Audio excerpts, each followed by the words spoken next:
Thanks, Julia. Hi everyone, my name's Chris Manelli. Hi, Chris. That light's bothering me behind me for some reason. Anyway, yeah, I'm Chris Manelli. Nice to be here. Thanks for asking me. No, it's fine, it's fine. Oh, sorry. I just got really nervous. It's fucking... Is that better? Yeah. Yeah, that's much better. It's all right.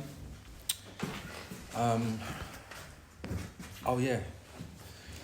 I swear a lot, by the way, so just bear with me. Sorry. Yeah, I've just suddenly got really nervous. I've known I was going to come to do the chair, but I didn't know. I've got, there's a lot on in my life at the moment. Julia knows and I think Liz knows. I'll just get it. So I was diagnosed with cancer recently, and so that is kind of what I'm dealing with in recovery today. But mentally I'm good. Weirdly, mentally I'm good.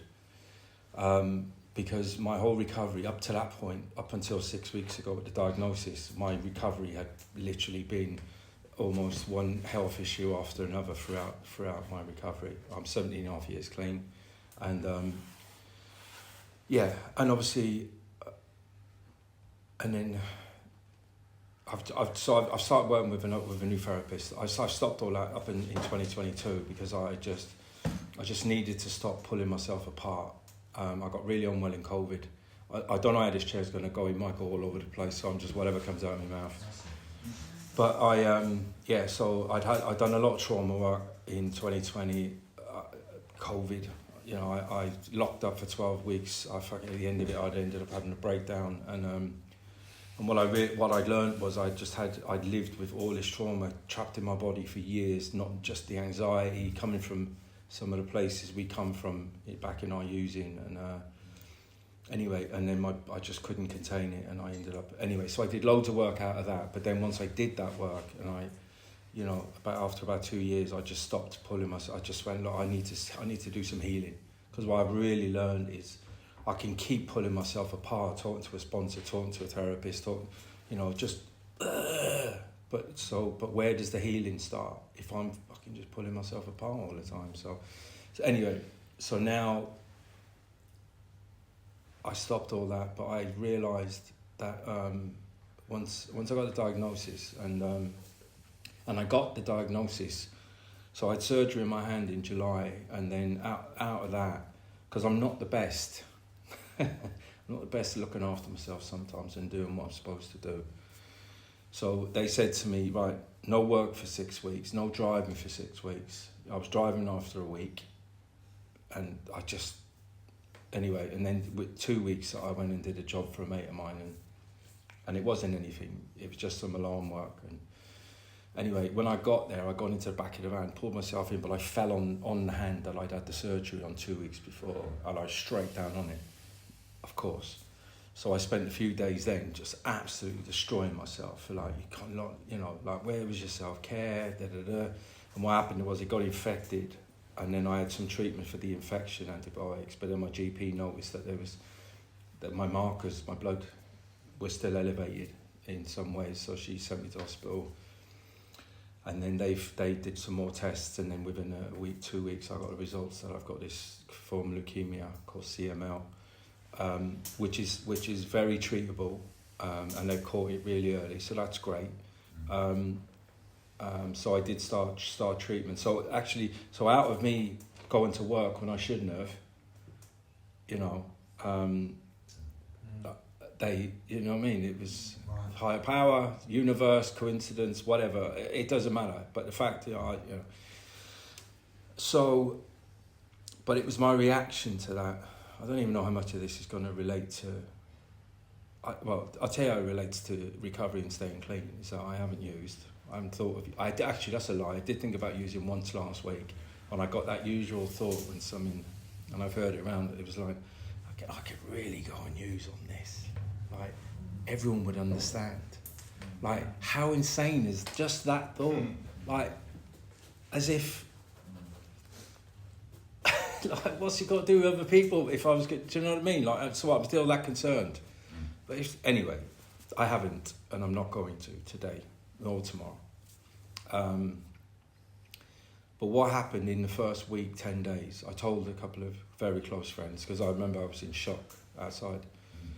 But I was actually I was in shock, but I was really calm. Like when they told me, and he was like, "Are you all right?" And I was like, yeah, I'm all right. Because part of one of the stuff that I've had to live with and manage throughout my recovery, throughout my life, now that I know a lot of my mental stuff, health stuff, was a lot of my using was me self-medicating, not knowing that's what I was doing.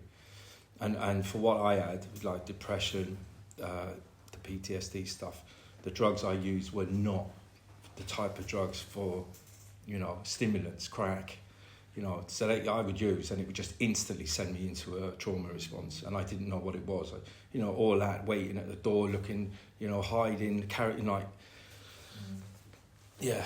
So, I just lost my train of thought. So that wasn't self-medicating. Anyway, so the depression it has been the biggest one throughout my recovery and most of my adult life, and there's been times in recovery I haven't wanted to use, because I know that that's finished, and I know that doesn't excuse me. That doesn't mean I won't ever pick up again. I understand that. I'm an addict through and through. I have a history of relapse, back and forth. It was painful. Anyway, since I got it, I've just done everything except not used, and I've stayed clean. But what has happened is there's been times in my life over the last 17 and a half years where I've been so desperately in trouble mentally with depression.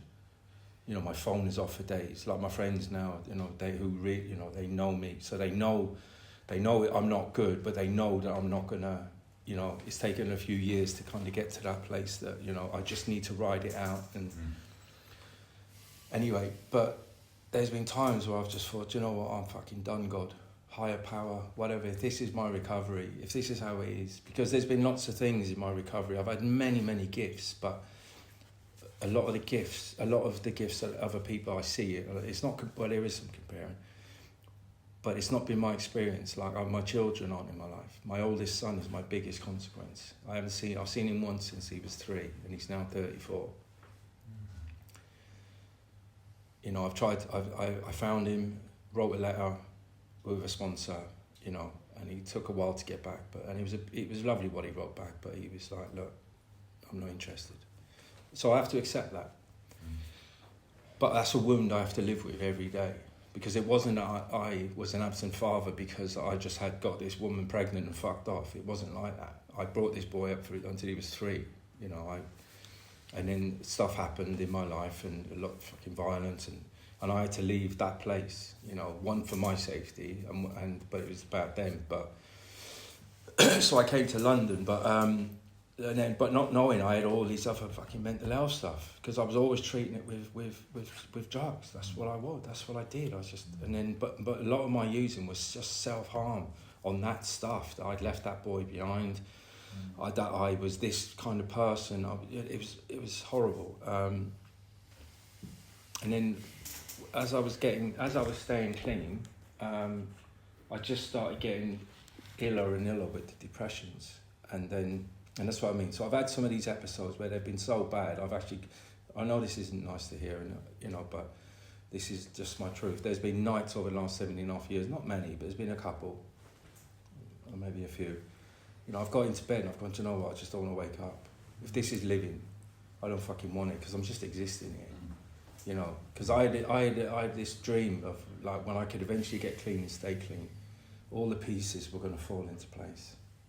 I didn't know really what the pieces were, but the biggest one was my son. And I've got another son I have been in his life for most of his life. He's 24 now. But he's now decided he doesn't want to be in my life. And he's using, and I have to accept that. But it's so fucking painful. But these are things, some of the things I just live with. I wake up first thing in the morning, and I've got to put some things into a box before I can get on with my day. One is I'm not going to use today. I just say, right, please keep me clean. I've done it for all my recovery at night, and I say, thanks for keeping me clean. And then I have to compartmentalise the wound, whatever, whatever. Anyway, so when he came to the diagnosis recently, when he told me, I was so calm that he said, "Are you okay?" I was like, "Yeah, I'm fine." Because a part of me was like, finally. And it's fucking, now I think about it, it's like, so for about a week, about 10 days, I was like, I'm good. If God, the universe wants me, I'm not going to use. I'm not going to use. I'll just let it take its course, and because it doesn't look like my children are coming in my life. So I basically what I did a pros and cons list in my mind. And there's other things. There's other health stuff that I live with. Anyway, so I don't want to turn this into a health chair. My children, I've been on my own for a very long time, and some of that's been out of choice, and there's reasons that not to this thing, but I live with chronic pain. There's things, but listen, I have to just absolutely say this. I am not a victim, and in no way am I looking for pity or I feel sorry for myself. I really, really don't. Do you know what I mean? In many ways, I'm so grateful. To even be in a position where I get news like this, live with what I live with, and I'm not off using. Because when I was using, when I was trying to get clean, I'd get a few days, I could get a little bit of clean. I said this recently, I'd snap a shoelace and I'd go and use. It didn't take much for me to go and fucking use. It was what I did. But anyway, so, with in that 10 days, I managed to, because I was so all right with it. But I was so all right with it that it was like, this isn't really okay, and I was like, I'm only 55. I'm older, I'm not old. Yes, I've got this stuff, but I've managed, I live, I built a business. I've been retraining the last couple of years, and I've got some beautiful, amazing people in my life. I've got a really small circle of people I really love. Julia's one of them, my friend Michael, a few others.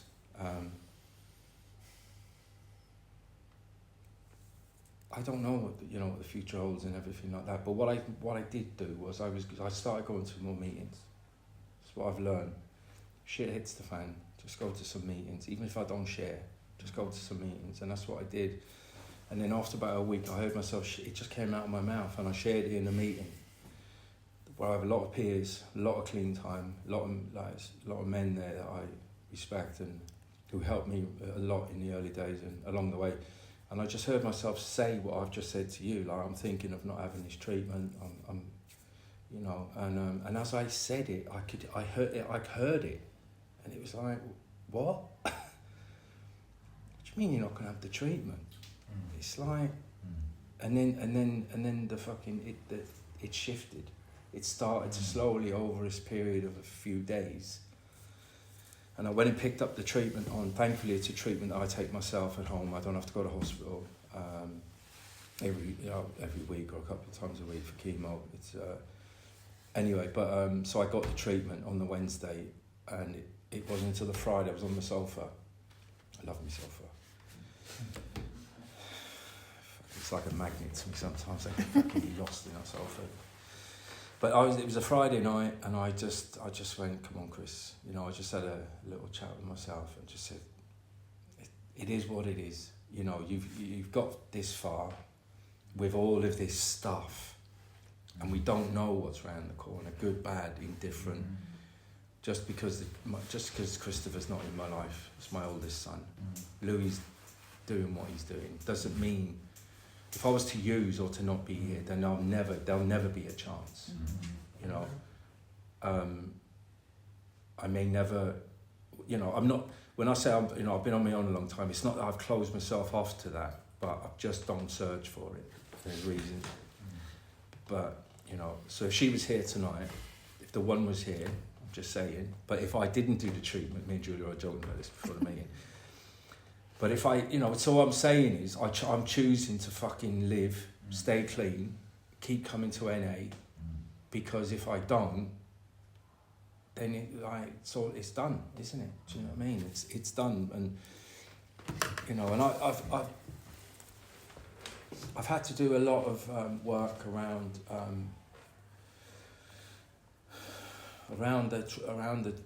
the past, around the trauma stuff, and because I've learned that because there used to be this voice in my head, or a part of me, because I've now learned this sort of amazing fucking therapy. I'm not doing this, but there's this thing called IFS, and what I learned years early in recovery was I would go to therapy, and it would be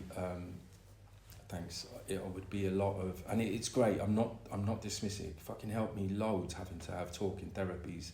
But after a little while, it got to the point, you know, so how does that make you feel?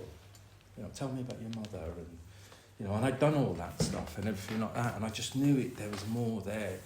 So I started doing this work, and what I just have this ongoing battle going on internally, not just in my head, internally, like, and it was all to do with, you know, life was unfair because the children, the pain, the hospital appointments, or, you know, the yada yada yada yada, and then slowly, but so what this part would do with all of that stuff, and take all my past using and all my consequences, and it would put it in this ball and use it, even after years clean and work and steps, and it would still use that to fucking batter me.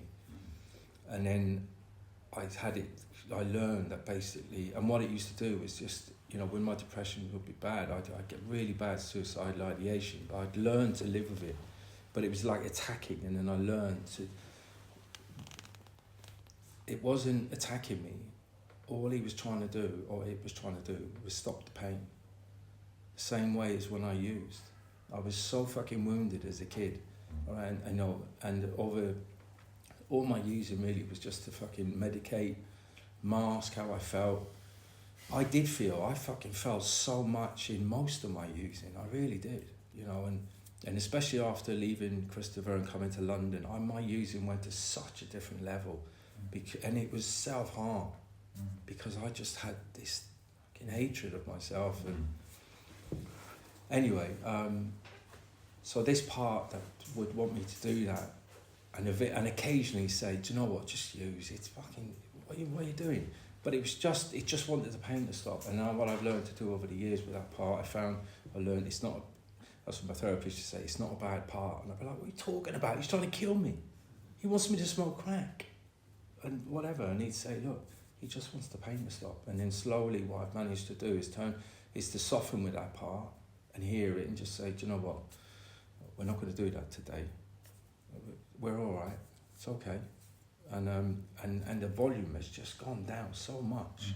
It's fucking, I can't. So that stuff, it's just been amazing. But yeah. So there's a bit of a story. Yeah. But I like I say, at the moment right now, you know, mentally, thankfully, I'm good. Keeping myself busy. I haven't got any work. This is the longest I haven't had any physical work since I started my own business 15 years ago. But maybe that's how it is at the moment. But I'm doing a lot of stuff. I retrained last year, alarms and fire risk assessing on places like this, non-compliant smoke alarm there on the ceiling. So it's keeping me busy, and I'm keeping busy, and the one thing I'm managing to do somehow is really just keep it in the day. I don't know what's happening. Like, my next appointment is on the 19th of November. That'll be the first big one to find out how I'm responding, how the treatment is and all of that. So I'm being positive, which is weird for me. You know, I'm really, yeah. So so I'm just, you know, I've got a bit of a fight on my hand, but the prognosis is good, like I say, and I don't think without NA, the things that I've been taught, you know, try and keep it simple, you know, work a program. I am powerless over having cancer. It's a cancer that it wasn't something that I've done. It's a rare form of leukemia. They don't know why it happens. It just happens. Some cells start to attack each other. But I was a bit unmanageable in the first week. then that sort of settled down, and like I said, just started to go to lots of meetings, talking to my friends, getting support, managing, and that's it. I better shut up now. I don't know what. Yeah, I know a kind of gist of all I've said, but I don't know if there's anyone new here. But I love NA most of the time. I love the programme. Most of the fellowship I like. A lot of them I love. And some of them I can leave or take. But that's all right. I've learned that's all right. I don't have to be that with anyone. Anyway, I'm going to leave it there. Thanks very much. Thanks.